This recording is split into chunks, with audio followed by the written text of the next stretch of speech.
Of the nearly 200 different countries on the face of the earth, precisely one of them has an elected leader who publicly identifies as a Western-style conservative.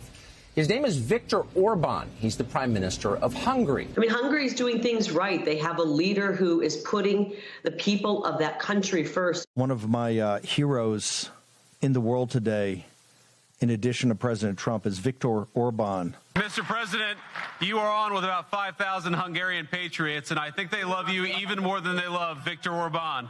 Well, I can't believe that. I can't believe that because I love Hungary and I love that Viktor. I'll tell you, he's a fantastic man. I love that Viktor. Some good that did him. Hi again, everybody. It's now 5 o'clock in New York. It is difficult to imagine a more urgent question before the far-right movement this afternoon, the G-rated version of which is this: what the heck just happened in Hungary and elsewhere? We're going to spend the hour evaluating what certainly feels like a paradigm shift in political energy. But the conversation has to start with what you just heard those figures describe: a hand-in-glove love affair, many years in the making, between America's far right and a foreign leader, a political kindred spirit by their telling, now so completely and unceremoniously kicked to the curb by his own people. Because any sober after-action report on Viktor Orban's defeat in Hungary's election will contain answers that Republicans here don't want to grapple with and lessons they don't want to learn. Because as the Bulwark points out today, quote, Orban was in a stronger position in Hungary than Trump is in here. Orban had been in power 16 years, reelected with supermajorities in 2014, 18, and 2022. He succeeded in establishing his dominance of the political system in his 16 years in office, rewriting the Constitution, changing electoral rules, and establishing a remarkable degree of control over the courts, the media, and the private sector. All of this was in the service of institutionalizing the illiberal democracy he proclaimed as his goal in 2014. Yet, Orban lost in a landslide. Years ago, Tucker Carlson called Hungary a place, quote, with a lot of lessons for the rest of us, which today we agree with. It's true this afternoon, but not for the reasons Tucker described. Steve Bannon once called Orban, quote, Trump before Trump. Today, though, there's some doubt that Bannon or any of his allies are learning the right lessons in today's postmortem. In the New York Times today, quote, Bannon suggested in an interview that Orban's loss should serve as a warning flare to the MAGA movement not to get complacent or lose touch with the issues that motivated its voters to turn out for the president. Quote, you have to energize your base and they have to come with a sense of urgency, Bannon said. If you're going to go middle of the road and moderate your policies, you're just not going to have a motivated base and you're just not going to have people turn out. Bannon adds, people should not dismiss this. They should take this and redouble our efforts. That's where we begin the hour. With me for all of it, political analyst, host of the Bulwark podcast, Tim Miller is back. Also joining us, former DHS chief of staff during Donald Trump's first term, Miles Taylor's back. And voting rights attorney, founder of Democracy Docket, Mark Elias is back as well. Mark Elias, I start with you. Your thoughts? Yeah, so, I mean, the thing about what Bannon said that we should all be paying attention to is that there wasn't a turnout problem for Viktor Orban, right? I mean, 80% of Hungarians turned out. So when Steve Bannon says that, you know, Donald Trump needs to turn out his base and shouldn't moderate, like that wasn't the problem that Orban faced. Orban faced a very high turnout election. What I'm afraid of is that once they digest this, once they realize that, in fact, there is no amount of turnout that will solve the Republican problem in the midterm, they will turn to what is the animating principle of Trumpism, which is election denialism. And in that sense, it's different than Orban. Orban manipulated the election rules. Orban tried to rig democracy against the opponents. But what held the Orban coalition together was essentially nationalism and a move to the east rather than to the west. None of that is what holds Trumpism together. What holds Trumpism together is election denialism. I mean, you can be an interventionalist or an isolationist and still be welcome in the Trump camp. You can be in favor of tariffs or opposed to tariffs and still be welcome in the Trump camp. You can be pro-choice or or pro-life and be welcome in the Trump camp. The only thing you can't be, whether you're appointed a federal judge or you are just a local Republican official, the one thing you can't be is not be an election denier. And so that makes Trump, I think, a lot more dangerous as we look forward than Orban was. But Mark, that is not, I mean, that is for the power brokers in the movement. That is not a belief held among any independents or even a supermajority of Republicans. It's just sort of the core feature of being a MAGA Trump supporter.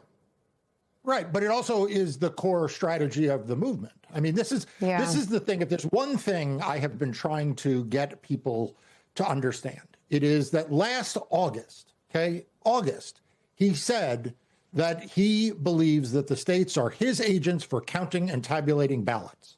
In January, he said that I wish we should have seized the ballots in 2020. He said he wished there wouldn't have to be midterm elections. He said that Republicans should take over the voting. Now, that has gotten translated to be federalizing elections, but what he actually said was Republicans should take over the voting. I mean, Donald Trump is setting up the midterm elections not to be about becoming more popular. Like, he's doing nothing to become more popular, and he doesn't expect his party to focus on being more popular. He's setting up the midterm elections for him to try to rig the outcome, as he did with the redistricting, and if that fails, to just escalate and escalate and escalate. And we saw that after the 2020 election, where I tried to sound this alarm, and people said, Mark, you're just being alarmist. And the next thing you knew it, we saw the voter suppression become the efforts after the election to subvert the outcome, to try to overturn the will of the voters. And finally, we had January 6th. So I just think we need to understand that Donald Trump doesn't look at Orban as something to mean that he needs to moderate.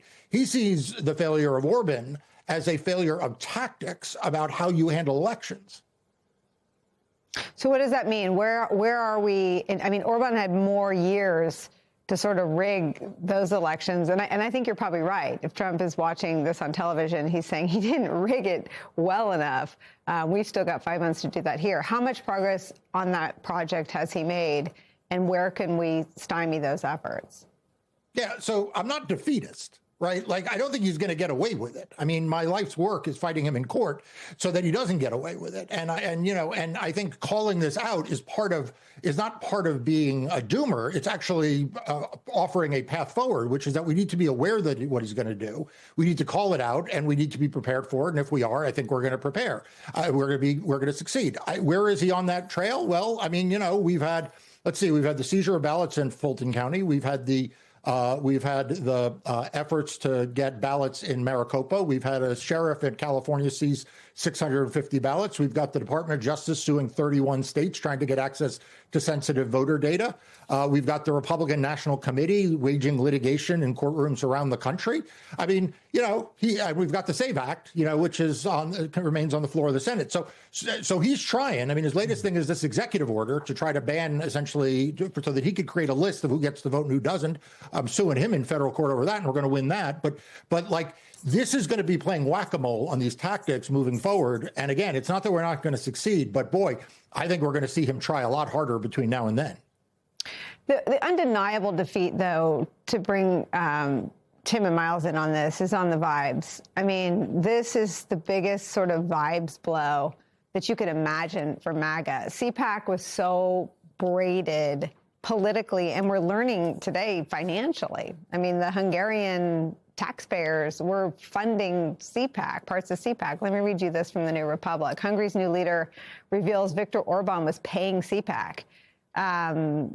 Peter Mayer, who unseated Hungarian Prime Minister Viktor Orban Sunday in a landslide, told reporters Monday that the outbound leader had diverted Hungarian taxpayer funds toward financing the American Republican Conference. He noted his government will be investigating Orban's expenditures and will no longer finance CPAC or other right-wing institutions abroad. Quote, I believe the state should never have financed them in the first place. It was a crime. Mixing party financing with government spending from the state budget is, in my view, a criminal offense.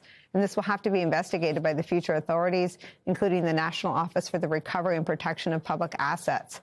The corruption that reaches into CPAC, Tim Miller, from the Hungarian government is a stunning new reveal. It is stunning. And I just want to say at the start, I love being on with Mark for two reasons. Number one, because he's doing the work and because I get to be the optimist for once, because I am feeling good vibes today. And it's only when Mark is on that I get to be the optimist on the panel. So I'm going to do it. The vibes are really good.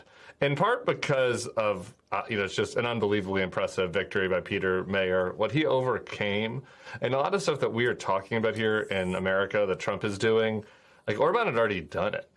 The new prime minister had never done an interview in national media because Orban had taken over the media completely. So, and obviously we've been warning and talking about what's happening with the Paramount merger and TikTok and maybe CNN next and et cetera. But like, it happened already in Hungary. He had to go to towns to campaign. He had to rely on independent media. And, which there are a lot of brave independent journalists in Hungary that were still working, and the internet, luckily, they hadn't gone all the way to North Korea, but like Orban had taken over the media. Orban had tried to rig the elections.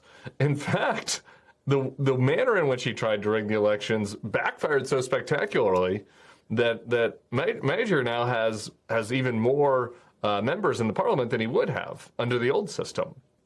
Because it's essentially a pretty decent parallel to what Trump tried to do with gerrymandering, making the midterms, and how that had backfired on him, thanks to Gavin Newsom and others, and hopefully the voters come November. So he overcame all of this, which is a massive victory, and I think that the vibes are shifting, and everybody who's in the pro-liberal democracy movement should feel like they have the wind at our sails a little bit because of it.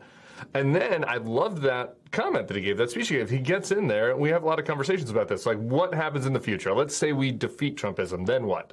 And I think one of the criticisms looking back in the Biden administration is there's a lot of effort to just, hey, move forward, let's unite the country. I understood that impulse, but, the accountability part of it came later.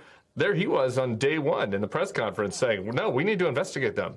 This is corrupt, what they were doing. Yeah. And we need to go after them now. And so I think that's really encouraging, and that's a model for what this could look like. And then, as you mentioned, the fact that the CPAC thing is so comically corrupt and just crazy. I mean, this idea that Orban was running on this family values nationalist platform, and he's funding an American political conference, one run by a guy with some credible accusations of sexual assault against him outside of his family.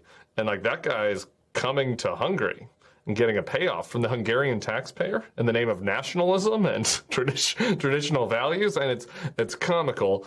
And I'm hoping that another benefit of all this is who the heck knows who else they were paying, and that some of the funds for some of the MAGA groups like CPAC that were coming from foreign governments might start to dry up now. So good news across the board.